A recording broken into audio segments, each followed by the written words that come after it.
நீங்கள் பார்த்துக் கொண்டிருப்பது உங்கள் விஜய். எனது அந்திம காலம் நெருங்கி வரும் வேளையில் என் ஆராதனைக்குரிய ஈசனை பூஜிக்கவும் தெம்பில்லையே.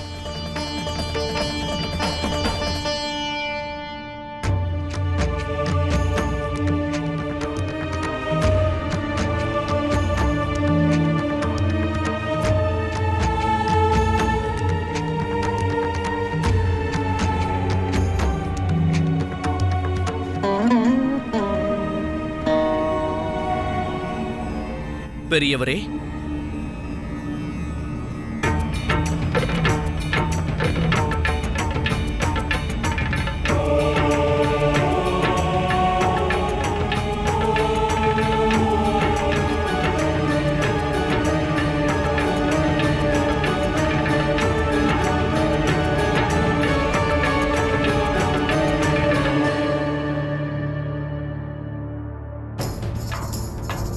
இதனை தாம் எடுத்துச் செல்லுங்கள். இதனால் சிவலிங்கத்தை ஸ்தாபிக்கும் தம் எண்ணமும் நிறைவேறும், ஈசனை தாம் ஆராதிக்கவும் இயலும். எனினும் இதனை நீ உனக்காக செதுக்கியிருக்கிறாயே. இதனை நான் செதுக்கியது போல மற்றொன்றும் உருவாக்கிக் கொள்வேன். இனி இது தமக்குரியது.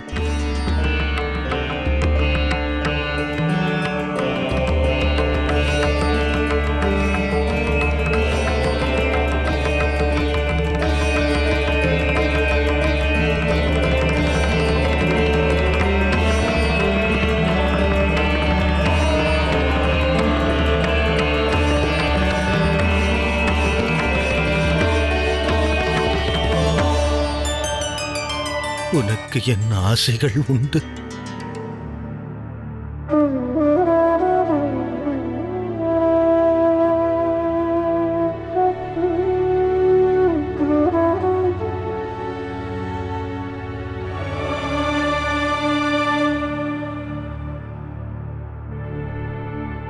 தம்பி, வேறொரு சிவலிங்கத்தை வடிப்பதற்கு பாறையை தேட வேண்டும். வா.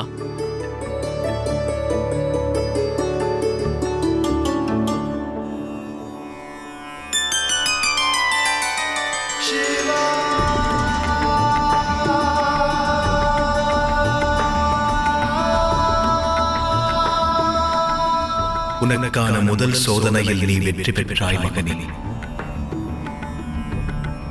எனினும் அநேக சோதனைகள் மீதமுள்ளன.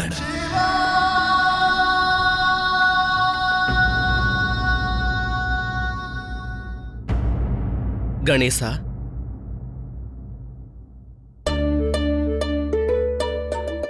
நான் விரைவில் என் பிராயச்சித்தத்தை முடித்து கைலாயம் திரும்புவதையே நீ விரும்புகின்றாய். நான் மாத்திரம் அல்ல அண்ணா, அன்னை, தந்தை அவர்கள், தமக்கை அனைவரும் தம்மை எதிர்நோக்கி உள்ளார்கள். எனினும் நான் செய்வதென்ன? அந்த முதியவரது தவிப்பினை என்னால் சகிக்க இயலவில்லை. வருந்த வேண்டாம் அண்ணா, தம் செய்கை உசிதமானதே. அதனால்தான் நானும் மறுபேதும் கூறவில்லை. ஆகட்டும், இனி சிவலிங்கத்தை வடிப்பதற்கு விரைவில் நாம் மற்றொரு பாறையை தேடுவோம்.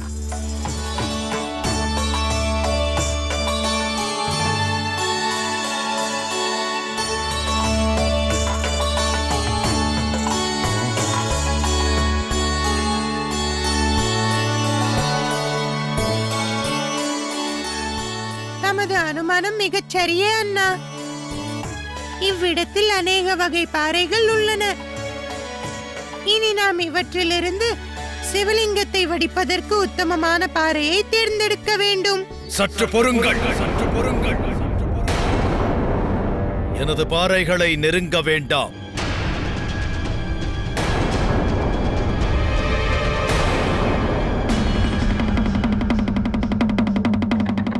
தமது அறிமுகம்? இந்த மலைச்சாரலின் எஜமானன் நான். இங்குள்ள பாறைகளும் எனதே. இங்குள்ள பாறைகளில் எவற்றையேனும் நீ தீண்ட பிரயத்தனித்தால் உங்கள் இருவரையும் அழித்து விடுவேன்.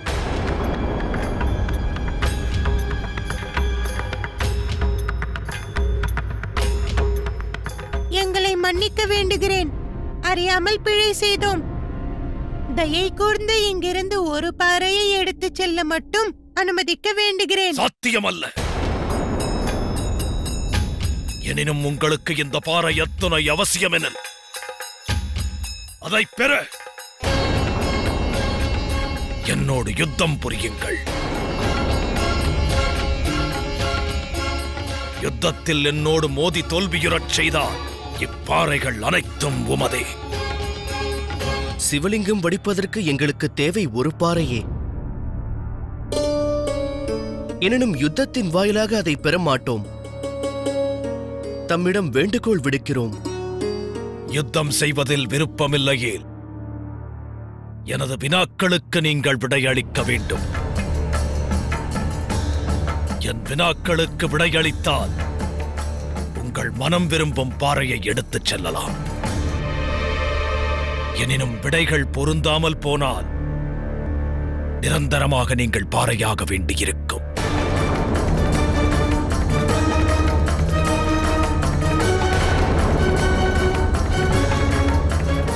அதனை ஏற்கிறீர்களா? நினைவிருக்கட்டும், பாறையில் சிவலிங்கம் வடிக்க உள்ளவரே விடையளிக்க வேண்டும்.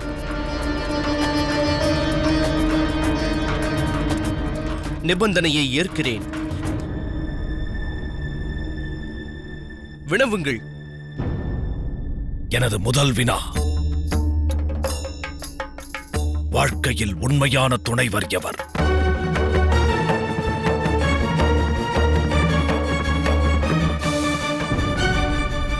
தைரியமே. வாழ்வில் துணிவே நமக்கு துணை நிற்கும். எந்த செல்வமானது நம்மை அனைவரிலும் உயர்ந்தவராக்கும், அந்த செல்வத்தினை களவாட முடியாது. எனினும் அதனை நாம் தொலைப்பது சாத்தியமே.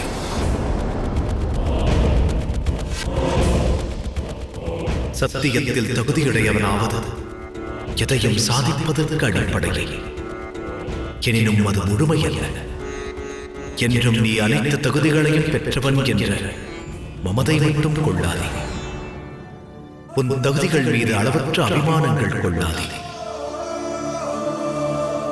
ஞானம்.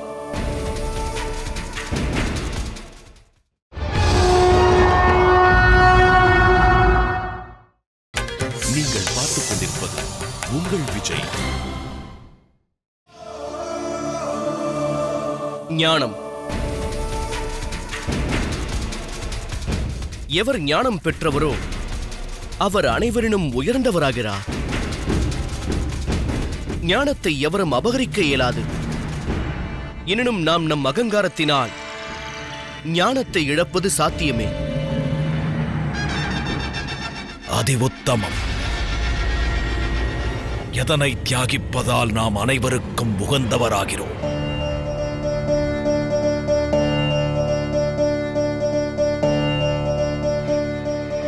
எவராயினும் சரி, எத்தனை ஆற்றல் பெற்றவராயினும் என்னை யுத்தத்தில் சந்திக்க கோருங்கள். என்றால் என்னை தோல்வியுறச் செய்ய அவர் முயலட்டும்.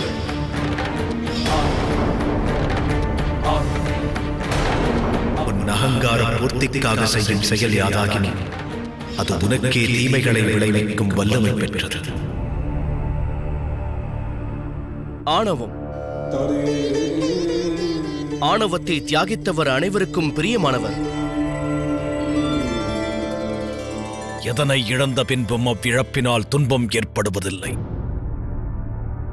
மாறாக பரவசம் கொள்வோம்.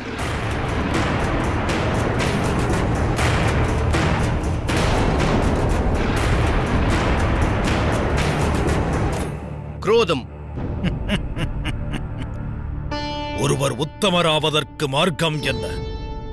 உயர்ந்த குலத்தில் ஜனிப்பதினாலா, ஞானத்தை பெறுவதினாலா, அல்லது ஈர்க்கும் சுபாவத்தினாலா? ஞான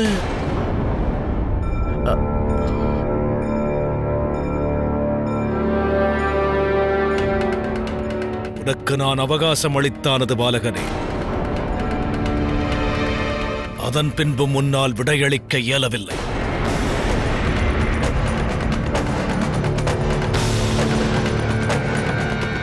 சுபாவத்தினால்.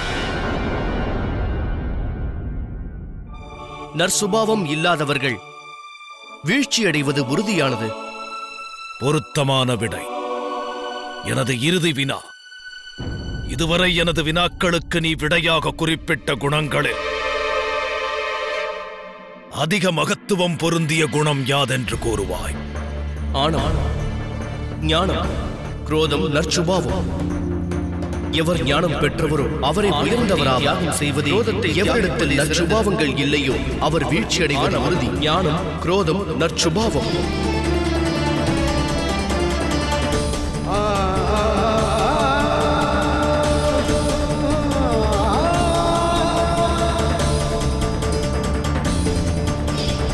வினாவிற்கான விடையறிய மாட்டாயா?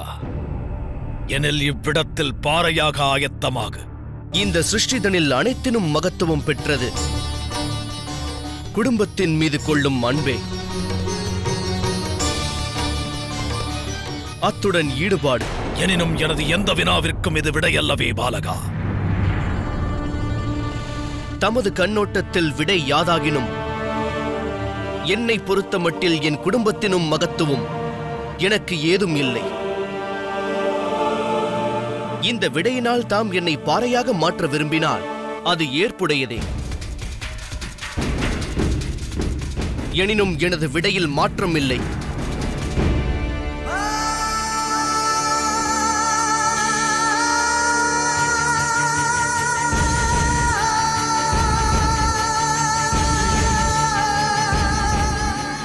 மிக்க நன்றி. பொருத்தமான விடை. நீ என் வினாக்கள் அனைத்திற்கும் உரிய விடை அளித்திருக்கின்றாய். செல்லுங்கள். இங்குள்ள பாறைகளில் மனதிற்குகந்த பாறை எதுவாயினும் எடுத்துச் செல்லுங்கள்.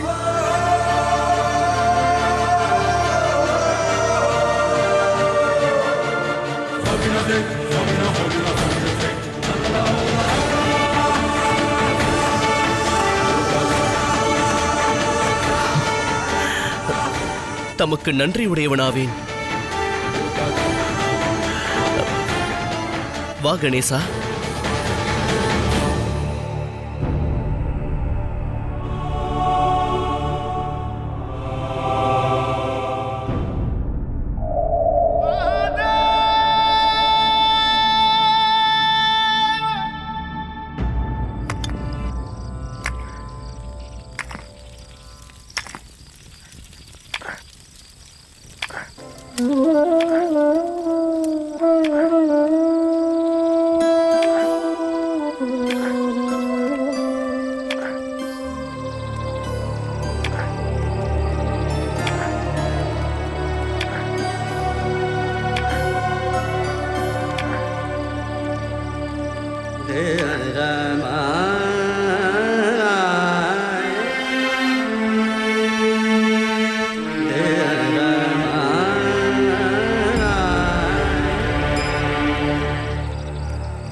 இன்று நான் முதல் முறையாக உணவு சமைத்திருக்கிறேன்.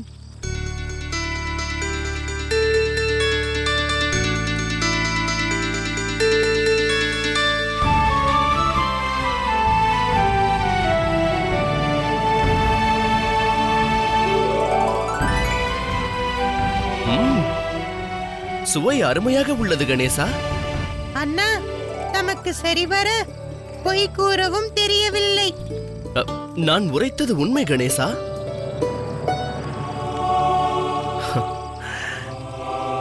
நீ அளவற்ற அன்பால் சமைத்திருக்கும் உணவு இது.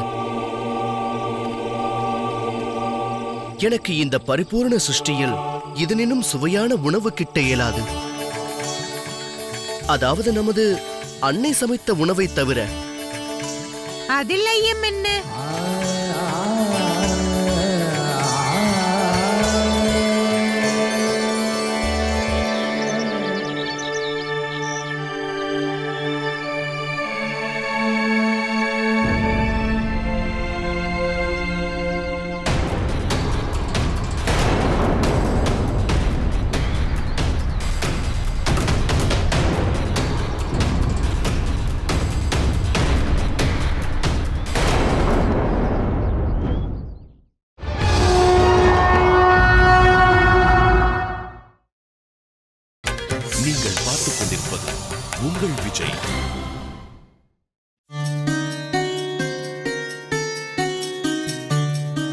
பெரியவரே,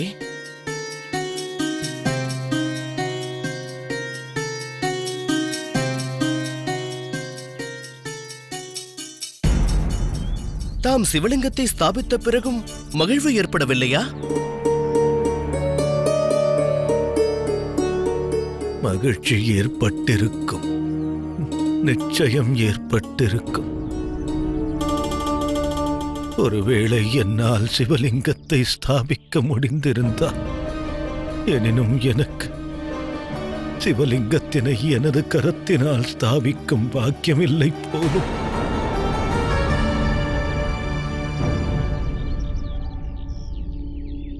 ஏன்? அவ்வாறு என்ன நிகழ்ந்தது? நீ அளித்த சிவலிங்கத்தை கரத்தில் ஏந்தி இந்த இடத்திலிருந்து புறப்பட்டேன். எனினும் அதிக நேரத்திற்கு அந்த பளுவை சுமக்க இயலவில்லை. சற்று நேரத்தில் இருளும் சூழ்ந்தது. என் பார்வைக்கு எதுவும் புலப்படவில்லை. நிலை தடுமாறி விழுந்தேன். கரத்தில் இருந்த சிவலிங்கமும் விழுந்தது. அதனால் அந்த சிவலிங்கம் உடைந்தது.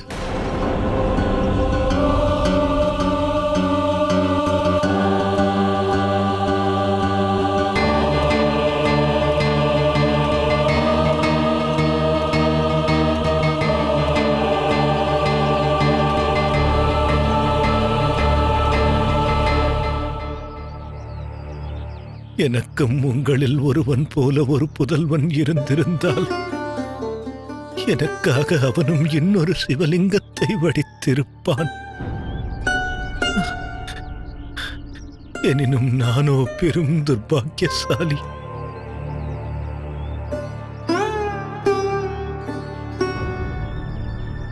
செல்வமற்ற இந்த ஏழை முதியவனின் ஆராதனையை ஏற்கும் எண்ணம் ஈசனுக்கு இல்லை போலும். அவ்விதம் கூறாதீர்கள். மகாதேவருக்கு ஏழையும் செல்வந்தர்களும் சமமானவர்களே. அவர் அனைவரையும் நேசிப்பவர், அனைவரது ஆராதனையையும் ஏற்பவர் அவர்.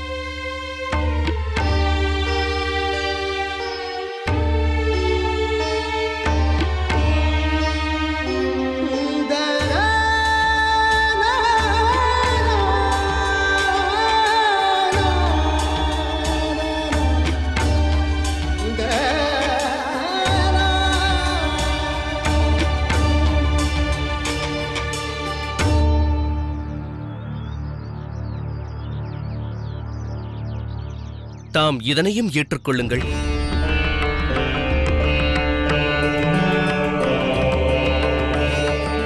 இம்முறையேனும் சிவலிங்கத்தினை ஸ்தாபித்து தவறாத ஆராதனையும் செய்யுங்கள்.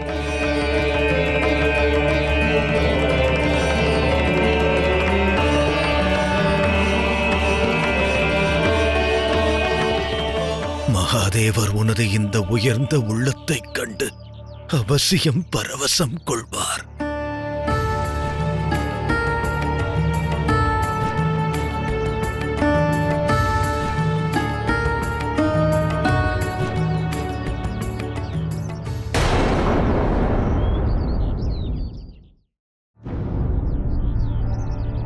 அண்ணா, பெரும் சவால்களை சந்தித்து அந்த பாறையை நாம் பெற்று வந்தோம்.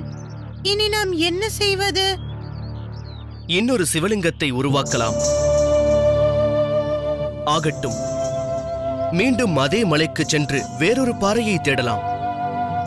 சற்றே பொறுங்கள் அண்ணா. முதலில் நமது தந்தையை நான் பிரார்த்திக்கிறேன்.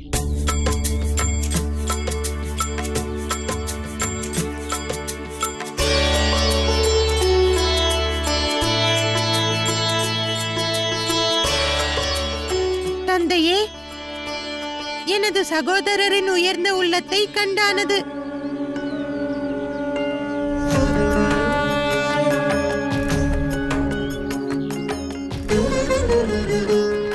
இனி ஆசி அளியுங்கள். அவரது பிராயச்சித்தம் விரைவில் நிறைவேற வேண்டும்.